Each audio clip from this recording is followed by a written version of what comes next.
So here we have the regenerative acceleration ReGen-X motor, and the ReGen-X motor is unique in that it incorporates motor action simultaneously with ReGen-X generator action.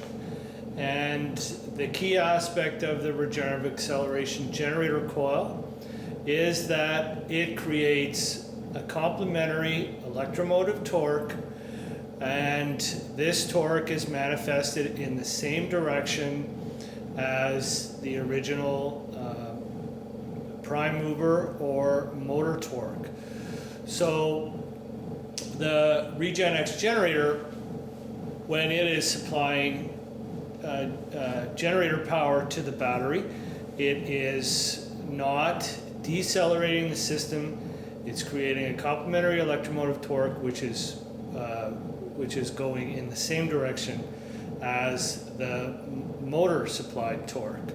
So this allows the ReGen-X generator coil to be integrated into a motor coil such that the motor coil can operate as a traction motor, providing torque to accelerate the EV, but also to allow the magnetic field that's placed into the motor coil to be collapsed and returned back to the EV's batteries due to the generator action of the ReGen-X coil.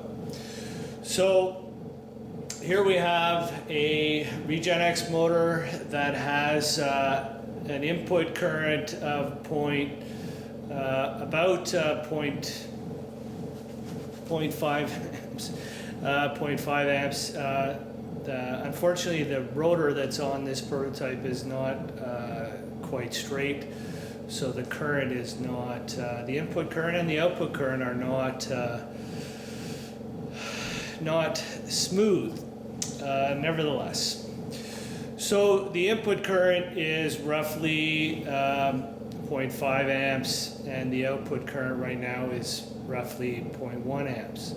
So I'm going to bring it up to speed, and again, even though we are in motor mode, we are also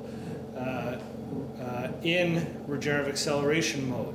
The essence of the regenerative acceleration innovation is to allow electric vehicles to recharge themselves on acceleration in motor mode, during coasting in regenerative acceleration generator mode, and during braking in regenerative braking mode. So I'm going to increase the input current,